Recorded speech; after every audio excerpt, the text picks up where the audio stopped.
देखो बच्चों, ये आपकी स्पेशल हिंदी में बहुत कोर्स है, इसलिए आप बराबर ध्यान से पढ़ते चलो।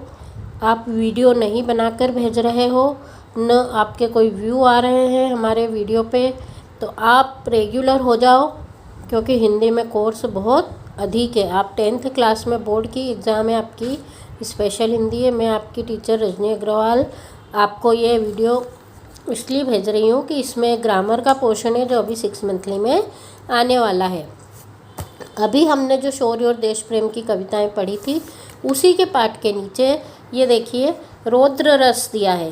एक एक पाठ के नीचे एक एक रस, छंद, अलंकार कुछ दिया है, वो सब आपको पढ़ना है, सब एग्जाम में आएगा। तो रौद्र रस किसको कहते हैं? जिसमें क्रोधपूर्ण अवस्था का वर्णन होता है। जैसे ये उदाहरण है, इसमें अर्जुन की क्रोधपूर्ण अवस्था का वर्णन किया गया है, तो इसको हम क्या कहेंगे?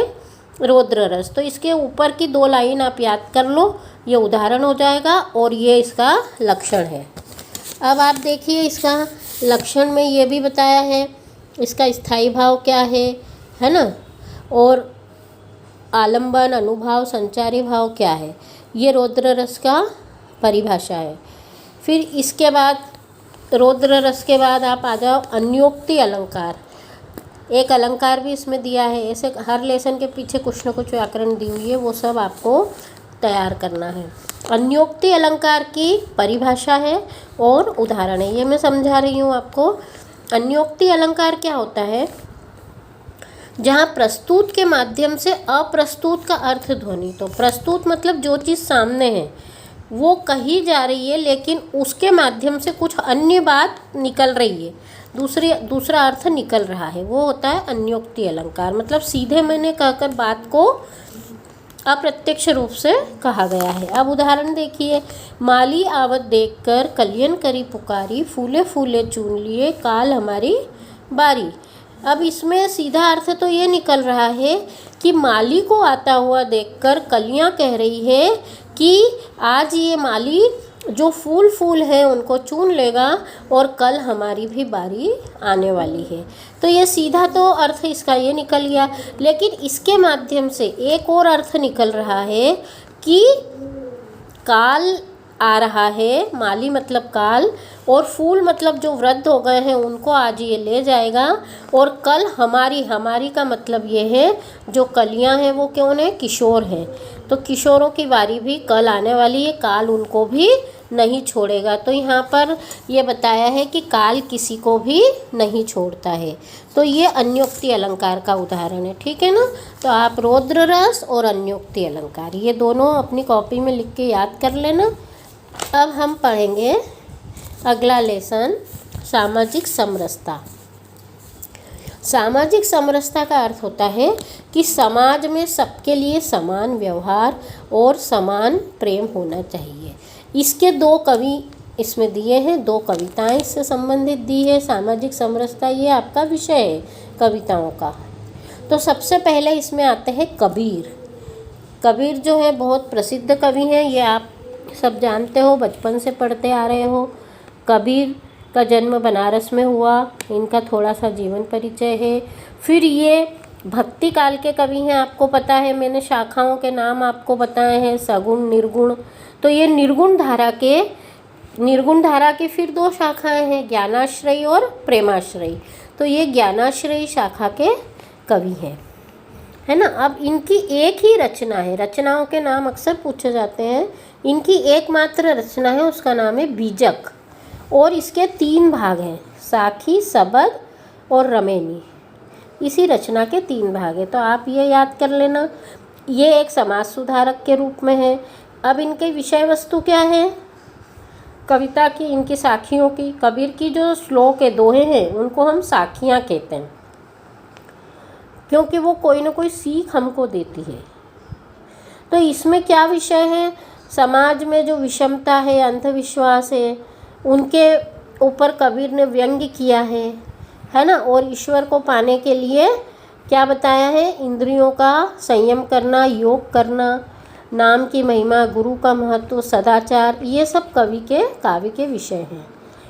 इनकी भाषा जो है, ये संत कवि हैं। अलग अलग जगह भ्रमण करते हैं, तो इनकी भाषा ने कई बोलियों के शब्द अपने में समेट लिए हैं, इसलिए इनकी भाषा को सधुक्कड़ी या खिचड़ी भाषा भी कहा जाता है। तो ये कवि परिचय हो गया, ये आप तैयार कर लेना क्योंकि कबीर का इम्पोर्टेंट है कवि परिचय। अब हम देखते हैं कबीर की साखियों का अर्थ। तो आज हम कुछ साखियों का अर्थ देखेंगे, आप लोग ध्यान से समझकर इसका अर्थ बाद में कॉपी में लिख लेना। साखियों का मतलब होता है सीख। ये दोहे हैं, कौन सा छंद है ये? दोहा। तो आप इनके विशेष में लिखोगे, पहले संदर्भ, फिर प्रसंग, फिर अर्थ और फिर विशेष। अर्थ में आप मतलब व्याख्या करने के लिए अपने मन से भी अर्थ दे सकते हैं। ये अर्थ तो देंगे ही, इसके अलावा भी आप डिटेल लिख सकते हैं। अब कबीर की साखी का पहला देखो कितना सुंदर भाव है। साईं इतना दीजिए जामे कुटुंब समाए, मैं भी भूखा न रहूं साधु न भूखा जाए। कबीरदास जी ईश्वर से प्रार्थना कर रहे हैं कि हे साईं मतलब स्वामी, हमें इतना दान दो कि हम भी कुटुंब जिसमें पूरा पल जाए, समाए मतलब पूरा कुटुंब का पालन हो जाए, मैं भी भूखा न रहूं और साधु भी मतलब जो मेरे दरवाजे पर जो सज्जन आता है, जो मेरे घर में आता है, वो भी भूखा न जाए। मतलब मेरे पास इतना धन होना चाहिए। ऐसा नहीं कि खूब भंडार भर के अपने लिए रख लिए। कबीरदास जी ने हमेशा दूसरों के लिए सोचा है कि मैं भी भूखा न रहूं, साथ में मेरे घर में आने वाला भी भूखा नहीं जाए। अब इसमें आप बहुत सारी बातें ऐड करके व्याख्या कर सकते हो इसकी, अच्छी है ना। विशेष में लिख सकते हो, रस छंद अलंकार इसके। अब दूसरी भी साखी देखिए, बहुत ही अच्छी अच्छी भावना इसमें है। दुर्बल को न सताइए जाकी मोटी हाय, मरी चाम की श्वास से लोह भस्म हवे जाए। इसमें कबीरदास जी फिर दूसरों की भावना की बात कर रहे हैं कि कोई भी दुर्बल व्यक्ति को कभी नहीं सताना चाहिए। एक बार आप बलवान के लिए कुछ बोल दो, उस पर असर नहीं होगा, लेकिन जो मन से कमज़ोर है, बेचारा मन से हारा हुआ व्यक्ति है, उसको अगर आप सताओगे, उसका दिल दुखाओगे, तो उसकी हाय आपको कैसी लगेगी? मोटी। उसकी बहुत मतलब भयंकर हाय आपको लगेगी, क्योंकि वो उसको सहन नहीं कर पाएगा, उसकी आत्मा दुखेगी। उसकी आत्मा मतलब आत्मा में परमात्मा होता है, तो उसकी आत्मा से निकली हुई बद्दुआ आपके जीवन को नष्ट कर देगी। अब इसको एक उदाहरण से समझाया है, जैसे कि मरी चाम, मरी हुई चमड़ी। जैसे कोई मरे हुए व्यक्ति की चमड़ी से क्या बनती है?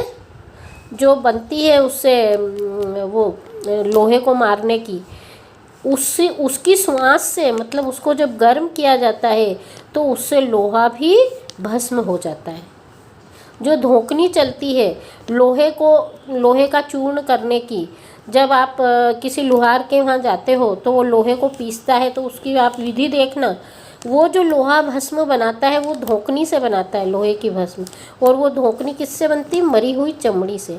तो उससे जो है लोहा भी भस्म हो जाता है। तो कहने का मतलब क्या है कि किसी कमज़ोर को कभी भी, दुर्बल को, कमज़ोर को, असहाय को, गरीब को नहीं सताना चाहिए, उनकी सहायता करनी चाहिए, उनके लिए सहानुभूति रखना चाहिए, है ना। कितनी सुंदर भावना।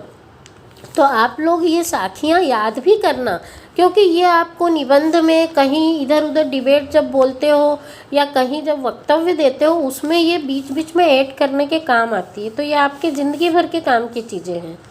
अब एक और साखी का अर्थ हम देख लेते हैं। जाति न पूछो साधु की, पूछ लीजिए ज्ञान, मोल करो तलवार का, पड़ा रहन दो म्यान। कबीरदास जी कहते हैं कि कभी भी साधु मतलब सज्जन व्यक्ति की जाति से हमको मतलब नहीं होना चाहिए, उसका ज्ञान हमें देखना चाहिए, क्योंकि ज्ञान हमें काम में आएगा उसका। जिस प्रकार की उदाहरण इसमें हर बार कबीरदास जी ने दिया है, जैसे कि तलवार हम खरीदने जाते हैं तो हम तलवार में उसकी क्वालिटी देखते हैं, उसका मोल करते हैं, पड़ी रहन दो म्यान। वो तलवार जिसमें रखी जाती है म्यान, उससे हमको कोई लेना देना नहीं होता है कि वो किस में पड़ी है तलवार। तो हमको साधु सज्जन व्यक्ति की, विद्वान व्यक्ति की हमेशा किसकी परख करना चाहिए? ज्ञान की परख करना चाहिए, उसी को महत्व देना चाहिए। तो आज हमने ये 3 साखियाँ देखी, कबीरदास जी का परिचय देखा। अब ये हम जो है कल करेंगे। ये कबीरदास जी की साखियाँ और जीवन संदेश कविता, ये हम कल पढ़ेंगे, ठीक है।